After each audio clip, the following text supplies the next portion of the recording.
I was in Portland for a ceramics fellowship when my brother sold my grandmother's darkroom to cover his down payment. When I got home, the lock had been changed and someone else's car was in the driveway. "You can take pictures with your phone now," my mother said. I smiled. "What's funny?" she snapped. I said quietly, "The darkroom you sold was actually the Markham and Van's mats when they stopped breathing. My name is Nessa. I'm 29, and for the last 6 years, the most important room in my life was a 12 by 14 converted closet in the back of my grandmother's house that smelled like fixer solution and old rubber and something I can only describe as patience. My grandmother was a photographer. Not the kind who sold prints at art fairs, though she did that too, but the kind who understood that a photograph taken slowly is a different object than one taken fast. She shot on film until her hands got too stiff to win the advance lever. She printed in the dark with a loop and a timer and a stubbornness that I thought was just her personality until I got old enough to understand it was actually grief management. She lost my grandfather when my mother was 11. She never remarried. She put her sadness somewhere it couldn't be found, and that somewhere was her work. When I was 8, she let me stand in the darkroom while she developed a roll. I watched a print emerge in the tray under the red light, and I thought it was the closest thing to magic I would ever see. She handed me the tongs and said, "Now you move it." I did carefully, like I was handling a living thing. She said, "Good. You have a gentle hand. That matters more than talent." She taught me everything in that room. How to read a negative, how to dodge and burn, how to look at a blank piece of paper under red light and already see the image that was going to arrive. By the time I was in high school, I was developing my own film. By college, I was shooting medium format and doing things with light that my professors said they hadn't seen from a student in years. My grandmother died 2 years before I got the fellowship. She left me the darkroom, not the house, which went to my mother as the eldest child. Not the furniture or the car or the savings account, just the darkroom, its equipment, its contents, and a handwritten addendum in her estate paperwork that specified the room and everything in it as a separate bequest, independent of the house, because she knew something I didn't know yet. She knew my family. In my family, my brother has always been the investment. He's 4 years older than me, and since he was 22, there has always been a plan, a deal, a opportunity just around the corner that everyone agreed was worth sacrificing comfort for. My mother talks about him with the kind of certainty people usually reserve for weather forecasts and mortgage rates. "He's solid," she says. "He's building something real. I'm the other thing. The one who studied art. The one whose income doesn't come with a benefits package. My work is treated like a charming hobby that accidentally started paying, and every time I try to explain that a fellowship from a National Arts Foundation is a serious credential, I can feel my mother calculating how long it will take me to grow out of it. The arrangement was quiet and long-standing. I was allowed to use the darkroom as long as I contributed to the utility bills and didn't make noise about it. I helped when asked. I showed up. I didn't push. And in exchange, my grandmother's room stayed mine, and I stayed useful, and everyone was mostly fine. The fellowship was 12 weeks in Portland, a residency program that took 6 photographers from around the country and gave them access to a shared studio, a mentor, a stipend, and 3 months to work without interruption. I applied 4 times before I got interruption. I told my mother, and she said, "That's nice, but who's going to check on the house?" I went anyway. Those 12 weeks were the first time in my adult life that no one needed anything from me. I shot a whole series on industrial decay and the way abandoned buildings hold light differently than occupied ones. I worked until I couldn't stand up. I made friends who understood what it meant to care about a craft so much it physically hurt. I ate bad takeout and stayed up arguing about focal lengths and felt more like myself than I had in years.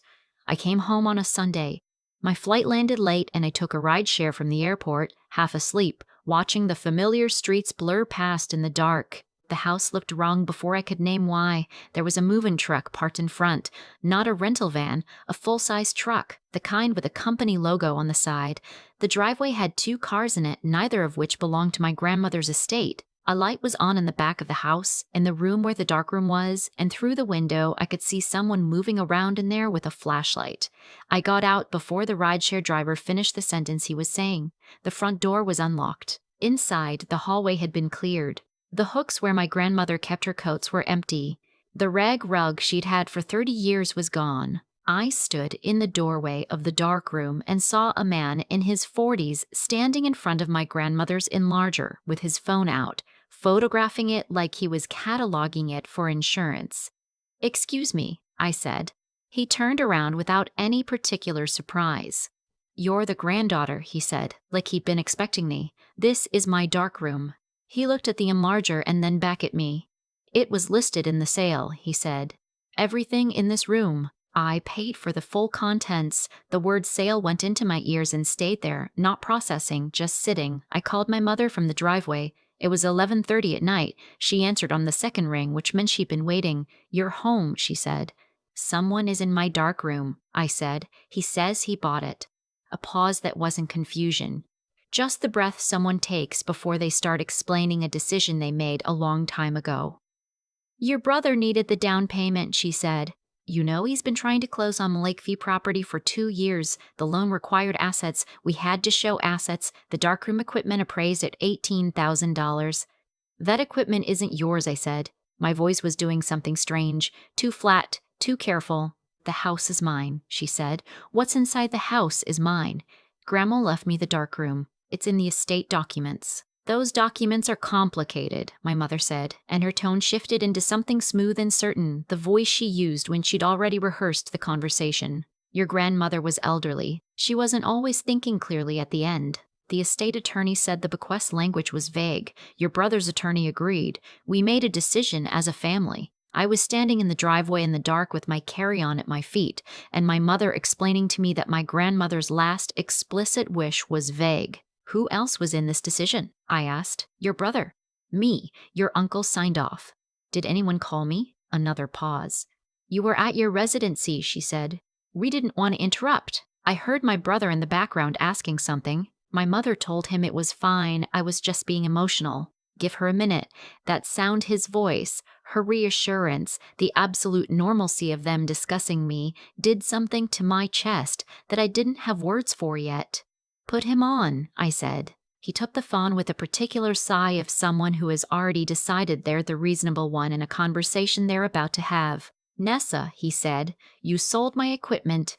We use the appraisal value as collateral. It's different." There's a stranger standing in front of Grandma's enlarger with his phone out. He's a collector. He paid fair market. You can buy new equipment. Digital is actually better for— "Don't," I said. He stopped. I heard him recalibrate. "Look," he said, "softer now. I needed this. The Lakeview deal has been 2 years in the making. You know what this property could mean for the whole family. This isn't personal. It's a timing issue. The darkroom was sitting there. You were gone." It made sense. "Grandma left it to me," I said. "Grandma also left a handwritten note asking us to scatter her ashes in the lake, and we all agreed that was— Don't compare those things." Silence.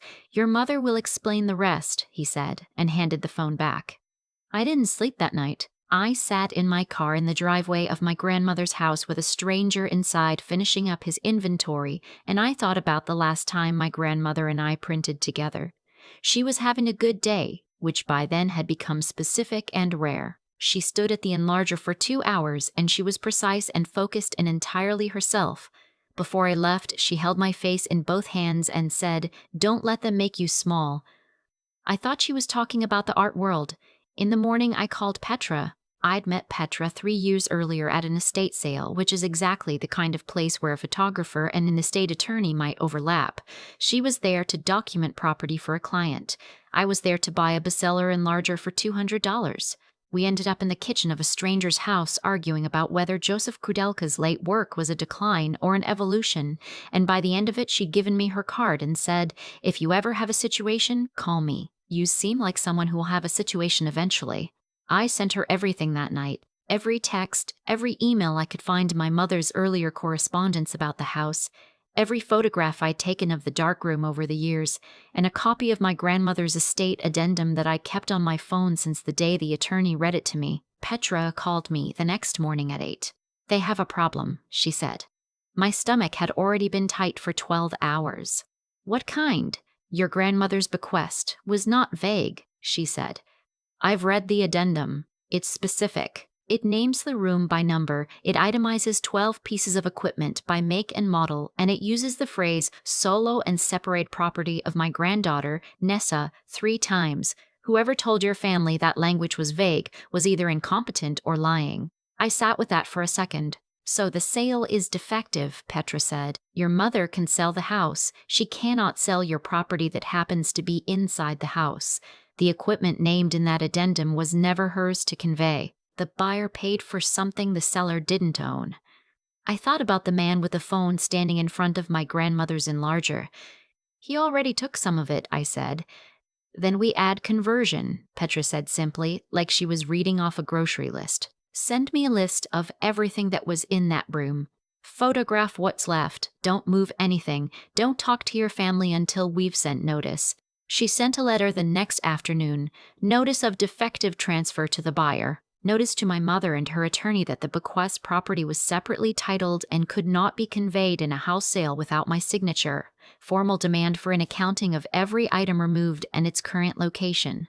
My mother called 14 times between Thursday and Saturday. I let everyone go to voicemail. On Saturday afternoon, my brother came to my apartment. He knocked once and then just stood there when I opened the door, which was new.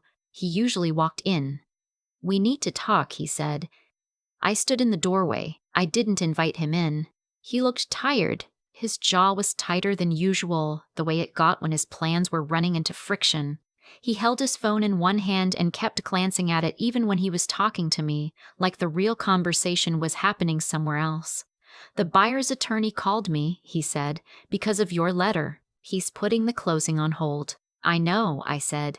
"The Lakeview property is contingent on this closing." "I know," I said again. He exhaled. "Nessa, come on, we can work this out. I'll get you new equipment. Better equipment. Digital or a new enlarger. Whatever you want. I'll put it in writing." "Grandma's enlarger took 30 years to season," I said. "You can't buy me a replacement. It's a machine," he said. "No," I said. "It's not." He shifted. Something in his expression went from tired to sharp.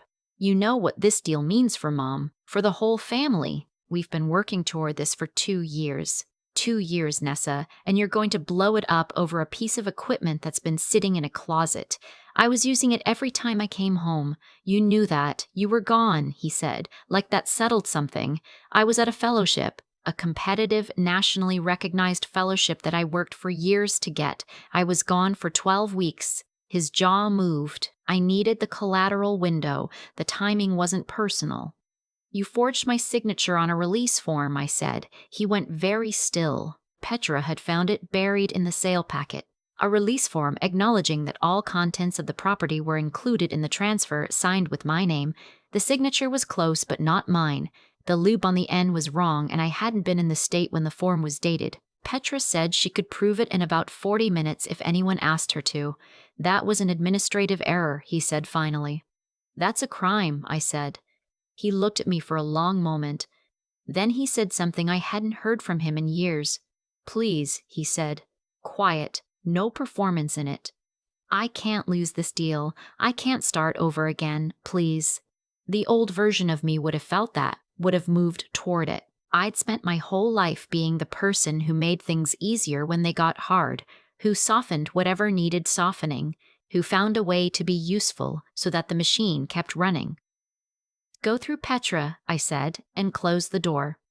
3 days later, my mother showed up at my apartment. She didn't knock. She used the spare key I'd given her 2 years ago for emergencies, which is how I knew she'd made a decision about what counted as an emergency. I was on a call with Petra when I heard the door, and I stayed on the call. My mother stood in my kitchen with her coat still on and looked at me the way she used to when I was 17 and had done something she considered dramatic. When I hung up, she said, "This family does not air its business through attorneys." "You sold my property," I said. "That's not business." "That's theft." She flinched. Not at the word. I don't think words landed on her the way they landed on other people. At the fact that I said it without lowering my voice. "We made a decision," she said. "A family decision. Your brother has been working toward this for years. You have a talent, Nessa, that doesn't depend on a specific room. You can take pictures anywhere. You don't say I can take pictures with my phone," I said. She stopped. Grandma left me that room, I said. She left it to me specifically because she knew you would find a reason to take it. She named every piece of equipment. She used the phrase, solo and separate property 3 times. She had a lawyer draft it, she knew. My mother's expression did something complicated. For just a second, something real moved across it, something that might have been recognition or something close to grief. Then it closed. You're being sentimental, she said. That's always been your weakness. There it was.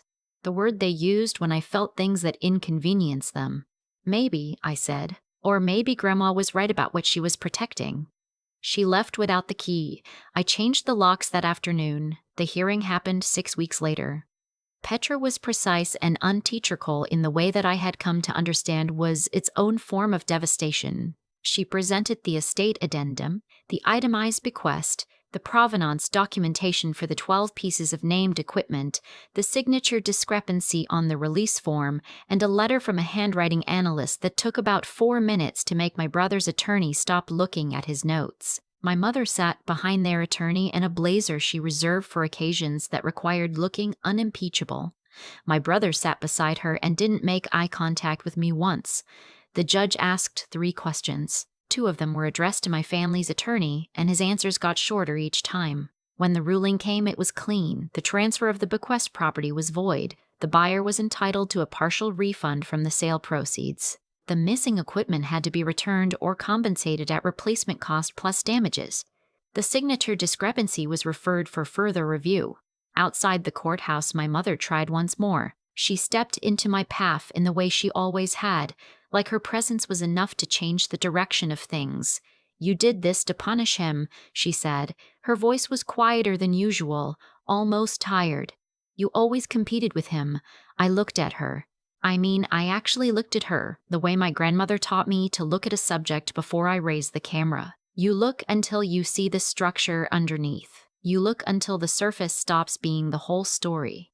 No, I said. I did this because no one else was going to. She said something else, but I was already walking. The full resolution took another 4 months. The buyer received his partial refund, and the equipment that had already been removed was returned, some of it in worse shape than it had left, which Petra handled with the same quiet efficiency she handled everything. The forgery investigation moved forward on its own timeline, separate from the civil matter, and my brother spent a considerable amount of money on an attorney making sure it stayed as quiet as possible. The Lakeview deal fell apart in week 2 of the litigation hold. My brother had to restructure. My mother stopped calling after the 3rd month, which is how I knew she was either very angry or had run out of strategy. I couldn't tell which, and I found after a while that I didn't need to know. The first time I went back to my grandmother's darkroom after the order came through, the room still smelled like Fixer. I don't know how. Half the equipment had been gone for weeks. The walls had been scuffed by the buyer's people, and the floor had a long scratch from where the print washer had been dragged out without adequate care. But the smell was still there. That specific patience that I remembered from when I was 8 years old, standing next to my grandmother in the red light, learning that slow attention was its own kind of power. I put my hands on the counter where the enlarger had stood, and I thought about her. Not the grief version of thinking about someone, not the version where you feel the absence like a bruise. The other version, the one where you feel them as a structure inside you, holding something up. She left me the room because she knew they would take it if they could. She left me the room with language so specific it required a handwriting analyst to defeat. She'd seen my family clearly for 50 years, and she loved them, and she knew exactly what they were capable of, and she built me a door they couldn't open without a crowbar and a crime. That felt like the most loving thing anyone had ever done for me. I sent Petra a bottle of very good wine and a print I'd made during the fellowship, one of the abandoned building series. She texted back, "The light in this is extraordinary. Also, don't let them back in without a retainer." I laughed for the first time in months. I put the enlarger back in its place. I mixed a fresh batch of developer. I loaded a roll of 120 that had been sitting in my bag since Portland, images I'd shot in the last week of the residency, the ones I'd been most afraid to see come out. I turned off the white light. Under the red, I wound the film onto the reel in the total dark the way my grandmother taught me, by feel, by patience, by the knowledge that you can't rush the part that matters. The first image came up in the tray slowly, the way they always do, the way that still feels like watching something arrive from a long distance. I moved it with the tongs, gently, the way she showed me. "Good," I heard her say. "You have a gentle hand." I thought about what she'd said the last time we printed together. "Don't let them make you small." I hadn't understood her then. I understood her now. The thing about a family that treats you like a resource is that they are genuinely confused when the resource stops cooperating. They don't experience it as justice. They experience it as malfunction. My brother genuinely believed he was solving a logistics problem. My mother genuinely believed that a bequest of specific equipment in a documented estate filing was a sentimental gesture that practical adults could set aside. They weren't performing cruelty.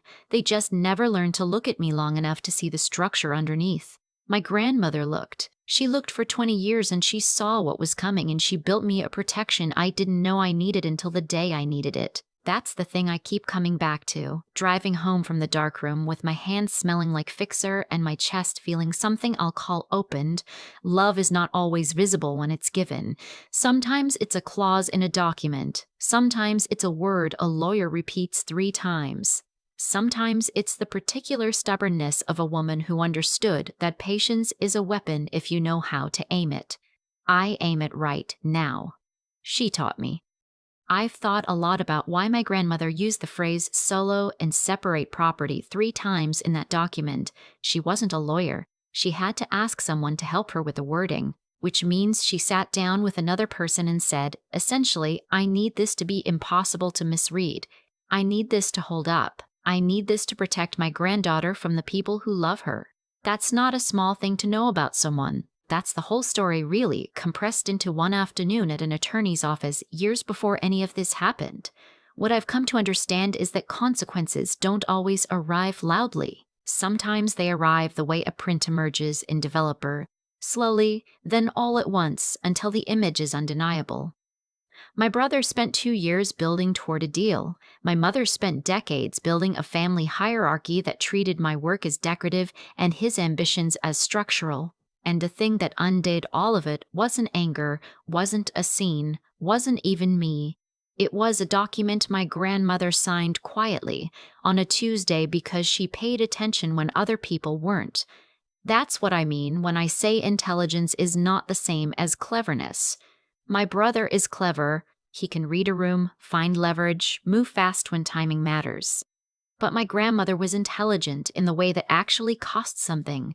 She looked at the people around her without illusion. She understood what they were capable of, and she acted accordingly while there was still time. She built a protection into the legal record because she knew that love without structure is just a feeling, and feelings don't hold up in a sale packet. I used to think the way I was raised, always accommodating, always softening, always finding a way to be less inconvenient, was a personality trait, something I was born with.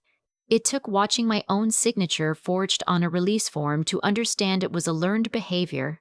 I was taught to shrink because shrinking kept the peace, and keeping the peace was mistaken for being good.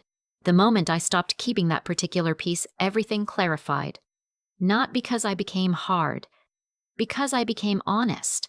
There's a difference, and I spent a long time not knowing it. What my brother did had a cost, not just the legal one, not just the deal that collapsed, or the attorney fees, or the forgery investigation that took on its own quiet momentum. The real cost was what it revealed. You can't unsee a forged signature. You can't unhear a mother explaining that your grandmother's last specific wish was vague because it was inconvenient. Once you see the structure clearly, you can't pretend the surface is the whole thing anymore. And here's what I know now that I didn't know when I was 22 and making myself useful so I'd be tolerated. The people who see you as a resource will never stop. It's not cruelty exactly.